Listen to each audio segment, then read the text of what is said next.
Money was security. Money was safety. Money was success. That gives me a lot of energy in those moments when I'm starting to deviate, Right. because I feel like I'm less alone. Like you don't expect to be repaid, right? Like you're just giving Right. from the goodness of like, I know you're never going to be able to repay this, and that's not the point. Right. The point is for you to feel what it feels like to have that gift. Because kindness and someone else's generosity changed my grandmother's story, changed my dad's story, and now I was like, it's going to change my story.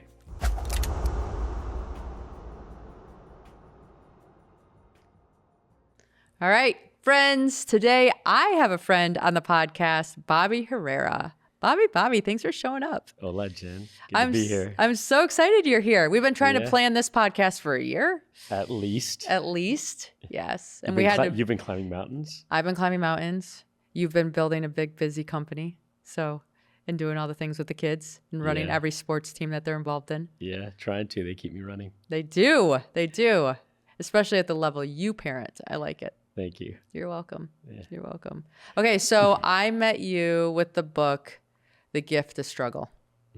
And so even reading that title, Gift and Struggle, in the same sentence makes one pause. Like, wait a minute, how is there struggle as a gift? So give us a little bit on that.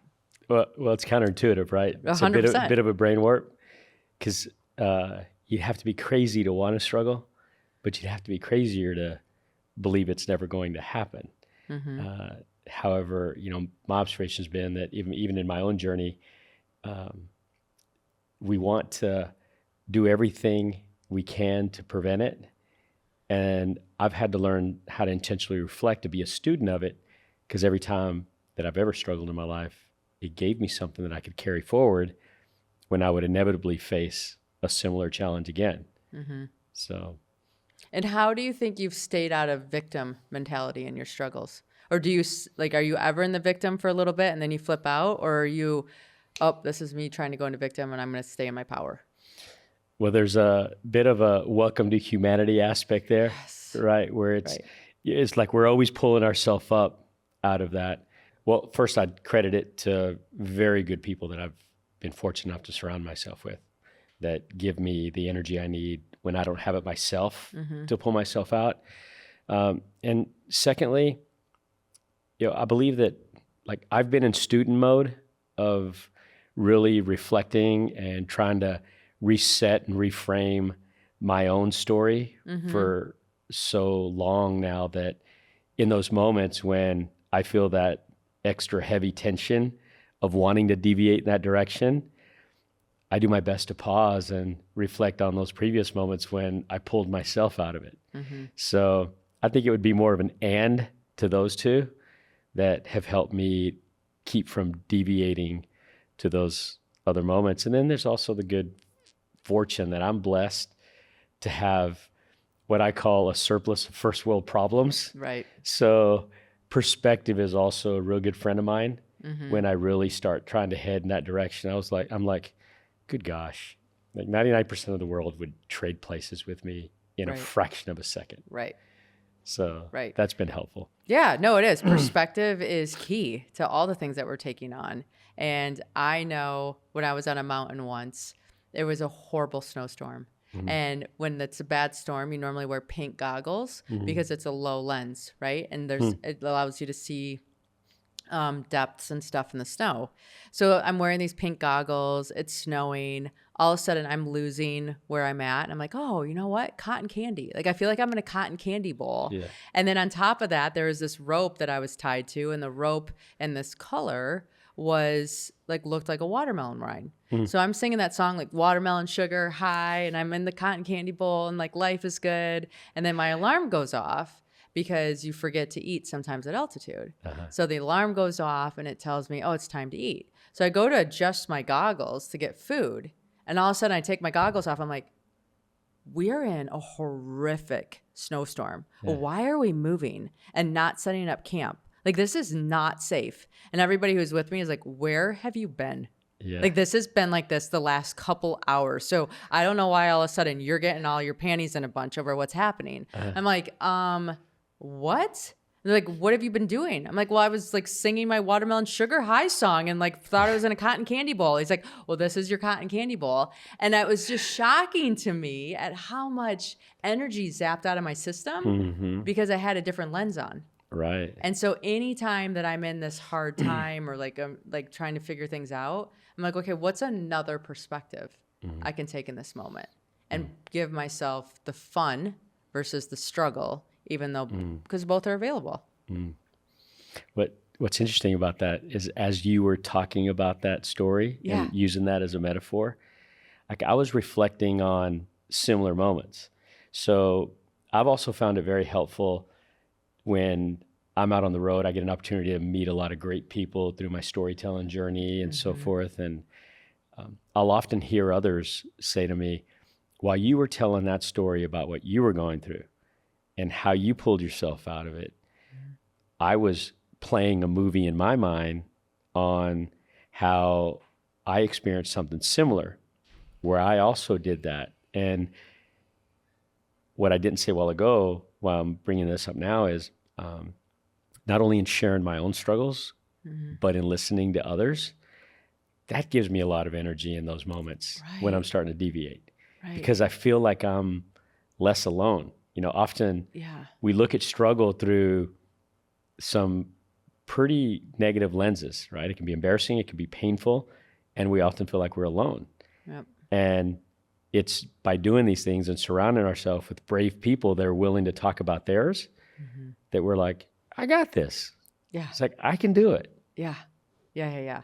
Definitely. I mean, even my struggle with fertility, like like when you're in the clinic and you're waiting your turn to go back. I mean, that whole clinic is people who are struggling with fertility, and you're just sitting there like, okay, we're all doing this together. Like, this isn't just me. I'm not the only person that has a broken body. Like this, like this is a story that a lot of people live through. And then when you have the baby, or when someone in the group has the baby, you're just like, like if it happened to you, it can happen to me. So like it gives you so much hope and just opportunity to continue. Yeah, I was talking to a member of my executive team this morning. She's a great leader, and she shared an experience she had with her teenager just this last weekend. Obviously, boys, you know that all too well. I know this. Wait for the last minute to do everything. And Karen was telling us about how she's running rampant all weekend trying to get stuff that her boy waited for the last minute to do. And while she's out and about, she runs into all his friends and their moms doing the same thing. She was like, oh, thank God, it's not just me. I was like, it's not just you. I truly think there's a business in driving around poster board and markers on Sunday night at 8 p.m. Just letting you know, because there's a lot of things that get done at our house Sunday night at 8 p.m. that require poster boards and markers. No doubt. Yes, it's so funny. Okay, so what made you decide to finally write the book? That's a great question. It wasn't on my list. Okay. So first and foremost, I'm a storyteller. Yes. Like, I love telling stories. My dad was a great storyteller. He used to make me listen to his stories. I hated it, but now I'm so thankful that he gave me that gift. Well, I was at an event where I had an opportunity to share my story. And I happened to speak after a gentleman that I also believe is a really good storyteller. He stuck around afterwards, and he said to me, you need to put those stories in a book. You know, I told the bus story. I told a couple other stories that, I map out in the book and tie a lesson to. And I'd had a few other people make the suggestion before, but I was like, I don't think so. It's not for me. Well, then after that happened, I started really thinking about it. And I talked to a few other people that I really respected and admired, and they encouraged me to do it. But when I set out to finally do it, I had two objectives. Number one is I wanted to write the book that I wish someone would have written for me. Yeah. So in other words, I wanted it to be simple, palatable, and real. And where someone could read it and actually at the end of it say, okay, I can do this too. And this person gets how I'm feeling at times as it pertains to the heaviness of struggle. And I have this simple mantra when I do storytelling. Okay. When I walk out on the stage, I always say to myself, just one. And as long as I can help one person with my storytelling session that day, it's a good day. Yeah. So those are the two things that I set out to do when I wrote my book. And because I just believe a story should help someone else with their story. And I wanted to write it and share it in a manner that did that. So that's the backdrop to my decision to do it and how I finally did what it. I was thinking of when I did it. Yeah. Yeah. And okay, so you can read the book, but the story that we all love, I've heard it 100 times, I'll hear it 100 more times, is the bus story. So let's share that with the audience so they get a tease of what's coming up in the book. Sure. When I was 17, my brother Ed and I, he's my younger brother, we were on a return trip home from a basketball game. And we were excited. We'd had a big win. And on the way back, the bus stops for dinner. And everybody unloads off the bus, except for my brother Ed and I. We were very accustomed to staying back on that bus. You know, I'm one of 13 kids. I'm number 11. And we didn't have the means to play sports and afford dinner. And struggle had been the only consistent theme in our family story. So a few moments after the team unloads, one of the dads to the other players steps on board the bus. And as he's walking towards the back, Ed and I were about to dig into my mom's legendary burritos that she would make for us. And he razzed me a little bit because Ed had outscored me that night. And then he says something to me that I'll never, ever forget. Bobby, it would make me very happy if you would allow me to buy you boys dinner so that you can join the rest of the team. Nobody else has to know. All you have to do to thank me is do the same thing for another great kid just like you in the future. And to this day, I still have a hard time explaining the wave of gratitude that came over me at that moment. And I remember stepping off the bus that evening, and I had no idea what I was going to do with my life. You know, all I knew is I wanted my future to look different than my past. And I had a desire to raise my hand and join the Army, which I did the following year. But outside of that, I was clueless. But when I stepped off the bus that night, even though I didn't know what I was going to do, I knew why. Like I would somehow, some way figure out a way to create something that would allow me to pay forward that kind act to other kids like me who were born on the wrong side of the opportunity divide. And it just gave me a sense of hope that I didn't have. And more important than that, it lifted this heavy tension that I was carrying as a kid, wondering if I would ever do what I now call check the ultimate box. Will my story matter? Yeah. And it just became this force within me that has been driving me ever since. It's amazing. So, yeah. Will my story matter? yeah. Right? Yeah. The ultimate box. The ultimate box. I mean, the podcast is Seek Your Summit, and it talks about going from a life of success to a life of significance. Right. Right? So we can have success, and it feels good, but significance is priceless. No doubt. And no doubt. It's a learning how, okay, in this moment, what can I do to have this be significant, not just successful? And checking in and asking that question so that when you make steps forward, you're doing it for a bigger thing. Right. Yeah. Right. And there's two backstories to that bus story that I think it's really important to share too. Let's share. For one, the gentleman that came on board the bus, he was a real successful businessman in the community. And at that point in my life, the narrative that I told was that people like him, they don't see poor brown kids like me. And with one kind act, not only did he teach me that I was wrong, but he taught me that one of the single most important parts of leadership is seeing and encouraging potential. That was the very first time in my life that I felt seen. And that's why it had such a big impact on me. People have often asked me whether or not they think I would have figured it out, if I think whether or not I would have figured it out had he not come on board the bus. And that's not a real comfortable thought for me. Yeah, I don't know, right? Like, how do you even answer that? And what, like, it takes these weird pivotal moments to be seen.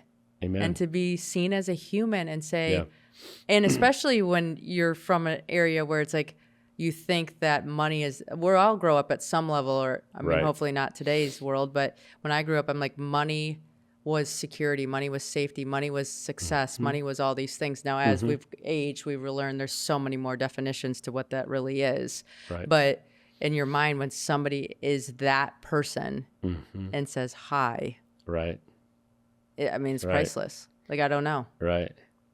And if I look back on it, and as I reflect on that, more uncomfortable part of it, the discomfort for me is the reality that I had more reverse role models in my life that I care to admit. And I didn't see a way that I could change the narrative that I was living without someone seeing me and igniting that belief that I know was inside, but sometimes we need someone to be the match. Oh, And yeah. he was the match. Okay, that was one of the stories. You said there was Yeah. another one that backs this one Yeah, up. well, so people have often asked me why it had such a profound impact on me. Okay. And I tell them all that I'm one kind act away from not telling them a story. And not just that moment on the bus, but my dad's mother, my abuelita, she was orphaned as a little girl wandering the streets of Mexico. And although we don't know why, it was the kindness and generosity of two strangers that saw her. And they took her in and they raised her as their own. And then years later, my dad was born. And my dad's journey in Mexico was unimaginable to me. The poverty that he experienced, the struggle that he had, and then his journey finally immigrating to the United States was one of sacrifice that is hard for me to picture ever truly understanding how much resilience that took on his part. Well, when my dad finally immigrated to the U.S., about a year before that, he had been working as a bracero, which was a temporary worker coming from Mexico during that time. Okay. And so seasonal? Yeah, it was a seasonal worker. Okay. The bracero program was an agreement that the U.S. and Mexico had for quite some time that started during the World War era. And my dad did that from 1954 to 1964. Okay, so for a decade. For a decade, he would leave his family in Mexico for 9-10 months at a time to do this back-breaking work in the agricultural fields.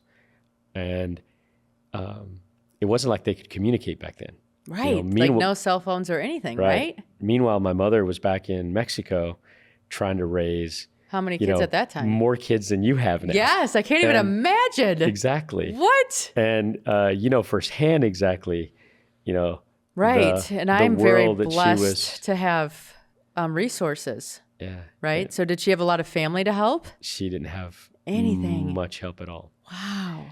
And so I think about those two stories that are happening in parallel back then. Well, in 1964, when the bracero program officially ended, my dad was working for a sheep rancher in eastern New Mexico. Okay. And this sheep rancher told my dad, hey, when you go back to Mexico, if you find your way back, make your way to my ranch again. He goes, I'll give you an opportunity. So my dad, a few months after that program ends, immigrates with the U.S. That's when the family came over in 1964. Okay. I joined the family about 4 years after that. I was the firstborn in the U.S., but my dad comes back. So you're 11. So 10 kids were born in Mexico. Kids. You got it. You were the first one born in the U.S., so 3 of you were born here. Correct. Okay. And do you have dual citizenship? I don't. Do the others? The others do. Okay. Yes. My dad immigrates with the family to test this rancher's promise. So when my dad came back, this rancher kept his word. Wow. And I often wondered, as I would reflect back on that bus story, whether or not that would be my moment. Because kindness and someone else's generosity changed my grandmother's story, changed my dad's story, and now I was like, it's going to change my story. I mean, imagine Yeah. showing up with a wife and 10 kids and being like, we came. Right. Can you imagine the look on that rancher's face when he opened the door? It's right. Like, probably not the scene he was expecting. Right? So, wow. Yeah. It's amazing I was in Nepal climbing Ama Dablam, so the first mountain I was going to climb. And it had just opened. Like we went, the Nepal opened and we booked flights the next day. Like as of prior to that day, the trip wasn't going to happen because COVID kept everything closed. And so we booked our flights, we flew over. It took us a week longer than expected to get into the Khumbu because they had to test us because there's no hospitals in the Khumbu, there's no cars in the Khumbu, there's no nothing. If we bring COVID in there, it would be a disaster. I'll bet. So when they landed, we had to do a couple tests, and that's when they're doing the nasal test where they basically cleaned out your brains. And I was just like, oh my God, this hurts so bad. But when we came back, and we were the first tourists in this region, and there's all these like bridges that you need to cross to get from one village to the next village. And because I'm not Nepalese, so then I stand out, and there's these these grandmas that came out. They just came to like touch you, and like we couldn't speak the same language, but we could just look at each other, right? And that exchange was just pure love. It was, we're okay. Like this crazy thing has happened to this world, but I'm a sign that we're coming back. Like life's going to return.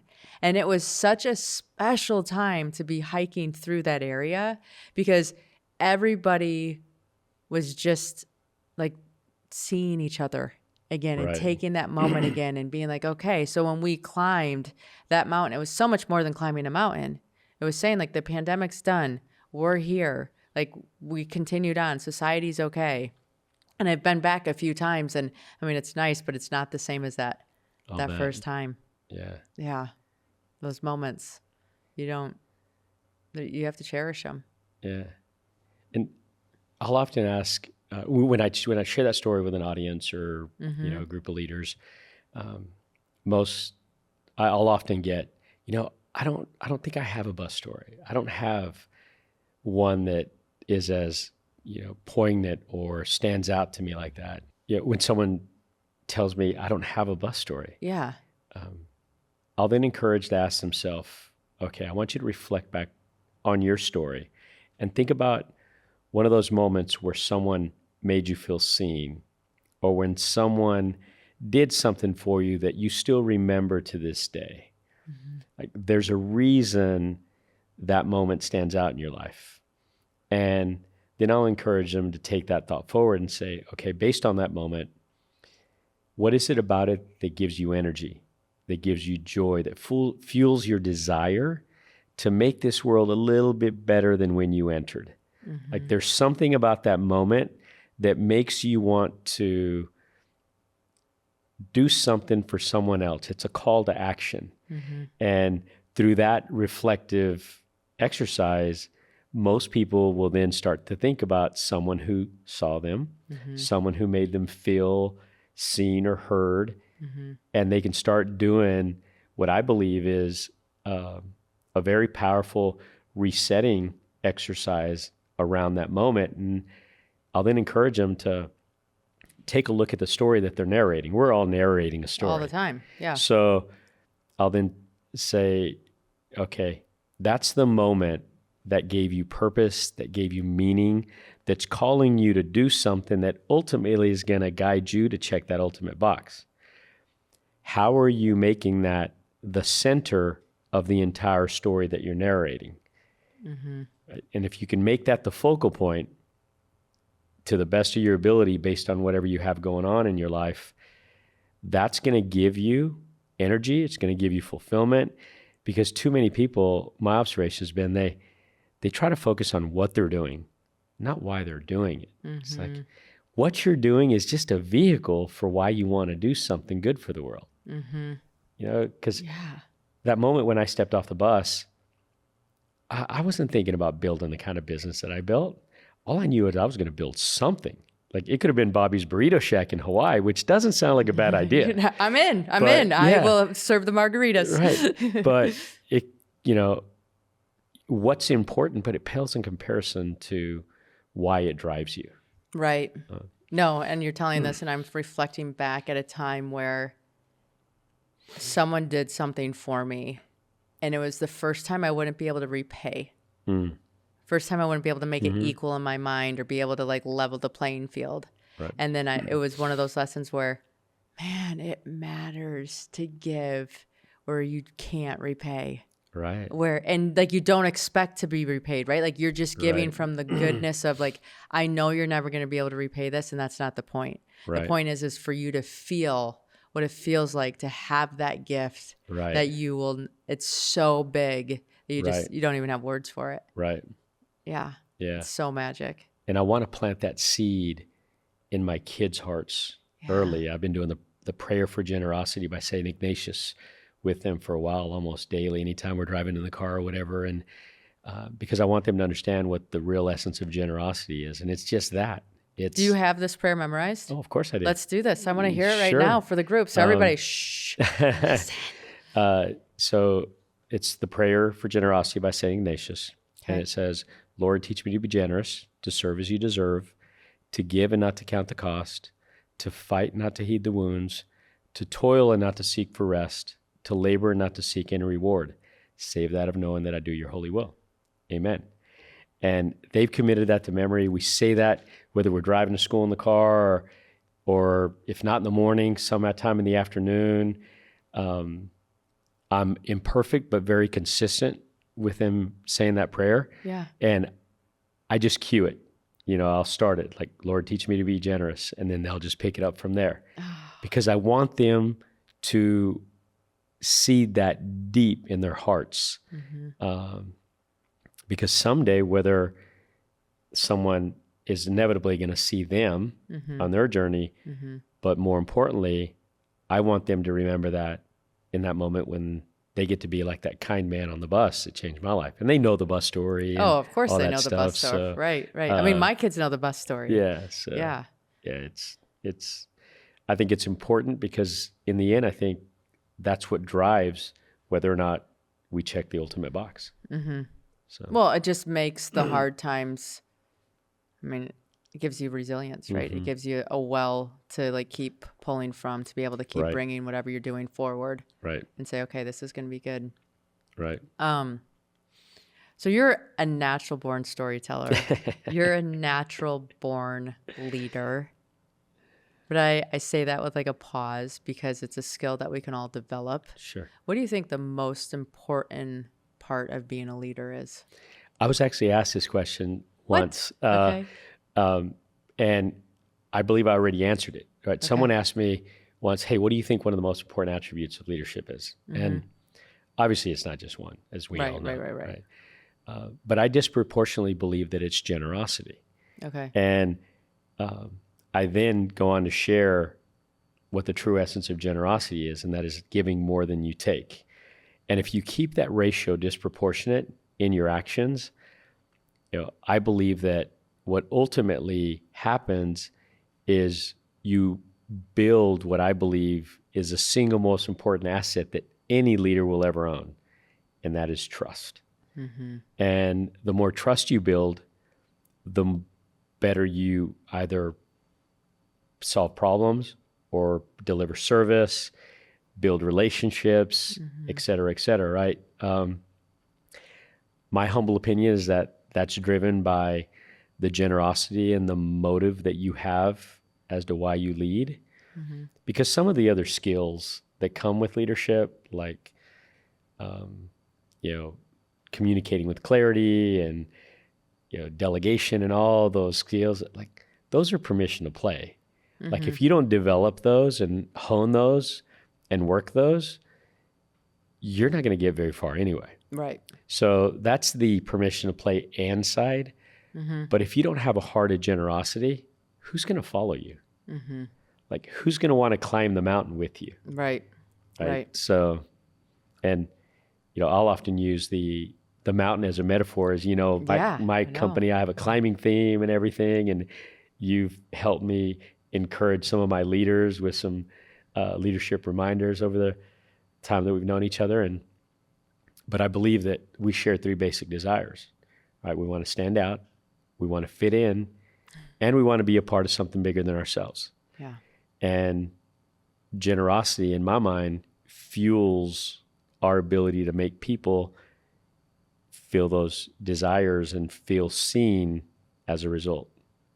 When you are working with your team, how important do you think it is for you to be demonstrating what you're asking for them to do? They'll hear what I do before they hear what I say. Yeah. So undoubtedly. Now, that's not synonymous with the different levels of expertise that we bring to the team. Every member of my executive team at one point or another very candidly tells me to get out of the room and get out of the way. Okay. Because they know that there are certain things that aren't my gifts to the world, and I'm going to become a 7-year-old in about 3 minutes if I stay in the room. Yep. So they'll be like, get out of here. We don't need you here. You're the last person we want you here. And that's part of that trust. Absolutely. For them to be able to say that to you Exactly. and you to respect them, and for them to be like, I'm going to be respected and he's not going to be mad. Exactly. Yeah. So, it works both ways. But if I'm not modeling the essence of what I just shared, and granted, it's imperfect. It's so and that's hard. That's not the objective here. Right. I want to encourage leaders, like, be consistent in your journey of generosity. Don't try to be perfect or you're done before you start. Right. But be consistent. And those moments when you're inconsistent, own it. Own it, apologize, move forward, right the wrong, however you need to right it, and learn from it. And they'll appreciate that. So if you do that consistently over time, you're going to build that asset trust bank to a point to where they feel safe to tell you when you're wrong, to tell you no.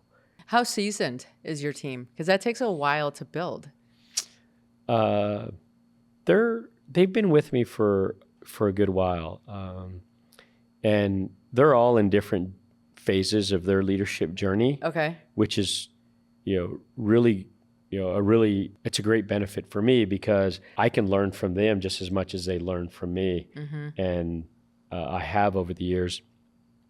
But what I believe that's helped me do over time is, as my team has changed, it hasn't changed a whole lot, but occasionally, when someone, I have a chapter in the book, Not Everyone Will Summit, when someone decides to go climb another mountain, and they have, I remain a front row fan of their story, but then someone new comes in, and because they've been with me for so long, the new leaders on my team, they're gonna believe their peers before they believe me. You. Yeah. Right. 100%.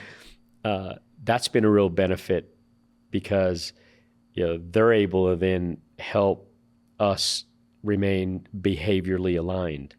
Because I think that's one of the things that a great team must do is not only do you have to have that clarity to be intellectually aligned, all going after the same summit per se. May not be the right summit, but it's the summit you all believe is best.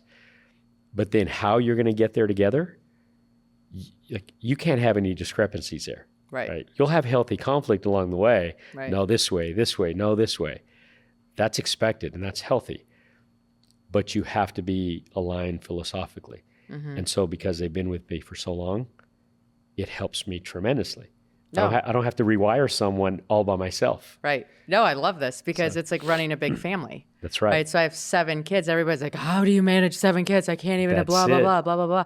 I'm like, they actually manage each other. Right. Like, we know what our values are as a family. We know who we are. We know what we stand for. And so everybody kind of polices the buddy next to them, saying like, actually, that's not what we said. That's right. And so like once you can transfer that power to the entire team, then everybody, like, it's just so much easier and so much more fun because no one's dictating. Everybody's like, oh, these are the rules. We play by the rules. Right. Here's what we're doing. Yeah. And this may be an opportunity for us to give, some of the leaders out there something to reflect on. I often talk about when I'm talking to leaders or an audience or whatever, I'll ask them, hey, walk me through what's your community's culture code? Like, what keeps your people safe in your community? They'll be like, well, what do you mean? I was like, what are the behaviors that you expect them to do consistently that model what you're building for your entire culture? So I'll give you an example. For my organization, for Populous Group, I have 3 pillars of our culture code, and that is we give more than we take, we speak from the heart, and we go off the beaten path. So those are the three behavioral pillars of our culture code. And we have stories for every one of those on how that shows up every day within our community. And we teach that to every climber, which is my name for employees. Every climber that comes in, from week one, we not only teach them all those stories that bring to life those behaviors, but we encourage them to, hey, look around, watch how we model it, because they're going to hear what we do before they hear what we say. And so for leaders of an organization out there, how are you teaching those that enter your community on week one what behaviors are going to keep them safe? Those are your cultural code pillars, those family values. Right. And encourage them to watch you closely, because they're going to watch you anyway. Exactly. They're going to watch how you're doing it and whether or not you walk the talk. Right. So I think there's, I found my observation over the years has been, I encourage leaders to look at both of those points, not only how you're doing it as a leadership team, but how are you showing those children that you're adopting per se, how to remain safe. And great organization, great teams. Into some organizations that really struggle with that? Oh, all the time. I can only imagine with your role. Yeah. All the time. And what's the first thing you recommend somebody to, well, one, I guess, awareness. But after that point of awareness, like what would be the next step for somebody to do? Well, there's obviously the awareness, and then there's the clarity and really mining out from, as a team, all right, what does the behavior of our organization, like what keeps us safe here, right?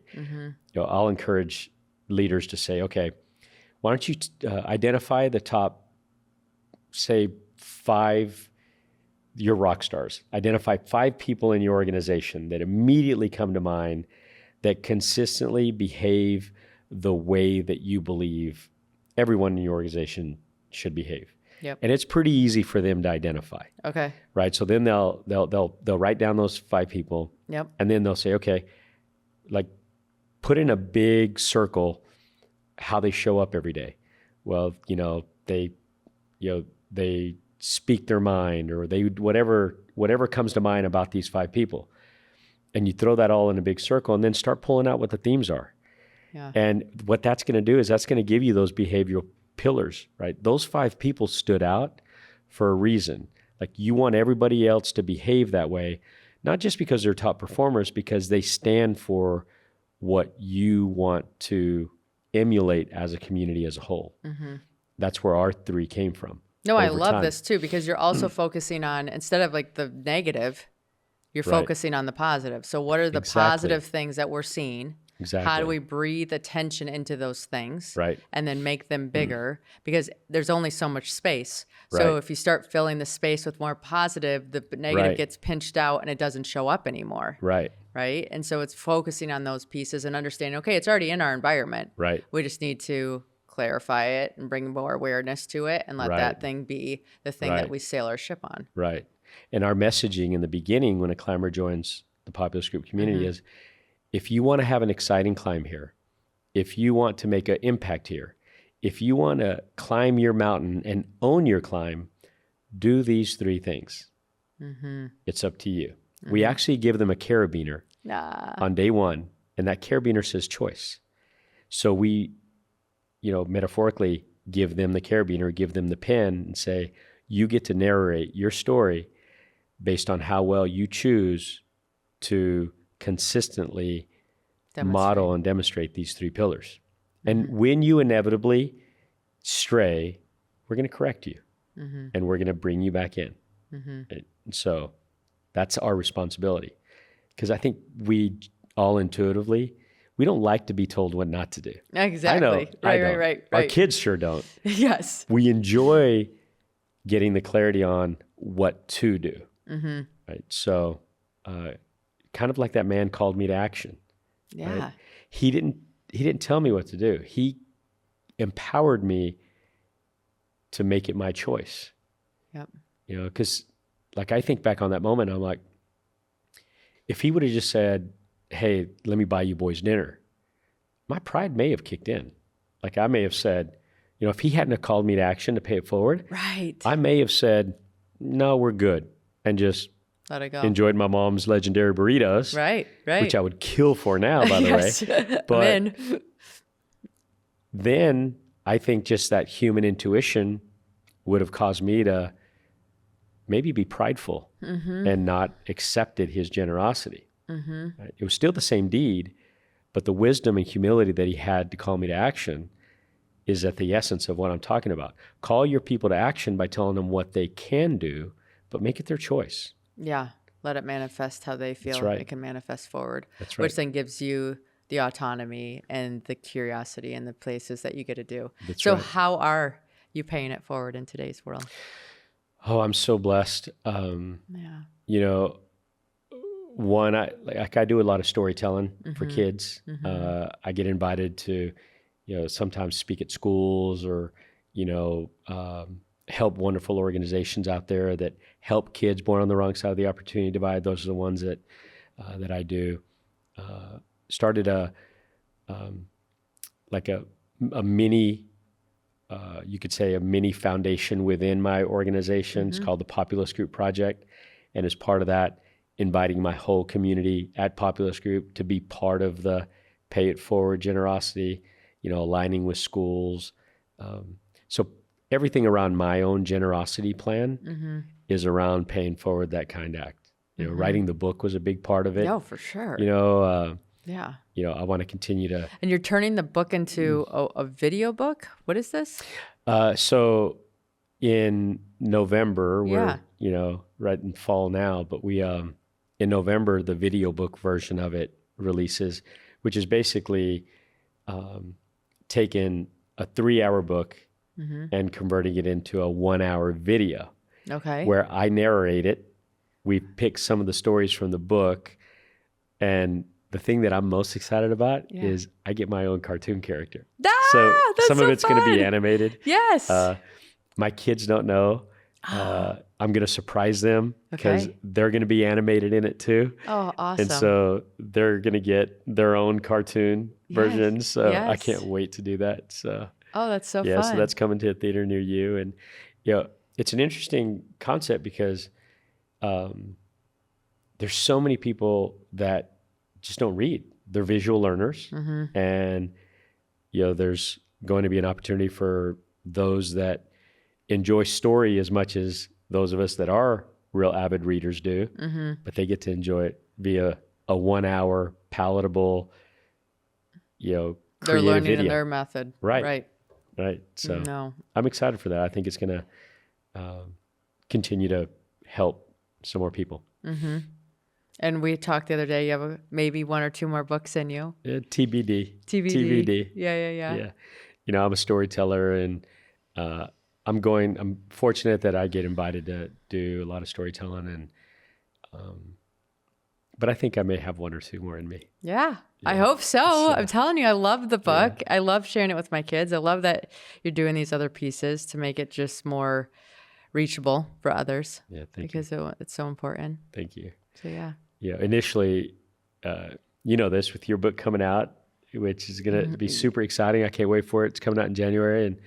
And I know when mine first came out, that was one of the first questions. It's like, when are you going to write another book? Really? And you understand this well than I do. And back then it felt like, it kind of feels like you're asking someone who just had a baby when they're going to have another baby. Right. This was painful. Like, I don't know if I want to do this again. Right. So. Or I just, everybody will ask now that I'm done with the world record. They're like, what's next? Right. I'm like, honestly, it's teaching my kids to practice the pause. Like, I'm not committing to what's next. I'm allowing myself to experience this thing that I just did and be grateful for it. Yeah. And I know I'm a fast start and a hard stop. So I need a year before I commit to something else and just allow us to learn to be okay with not always pursuing. Right. And just let that space be where it is and it will come. Like, something's going to come. It always has. Yeah. So there you go. Exactly. Just slow is fast. Like, we don't always have to be in a hurry. Right. Let's enjoy some of this. Yeah. Yeah. So. Definitely. Yeah. But I can't wait. Thank you. It's coming. Thank you. Thank you. Well, I've enjoyed this so much today. So thank you so much for sharing your stories with our audience. It's my honor. You're I'm like obviously a diehard fan. I love the book, The Gift of Struggle. It's available still for purchase. And then it's going to be available for a little video shortly. So thank you. Thank you. Yeah. Well, all hail the underdogs.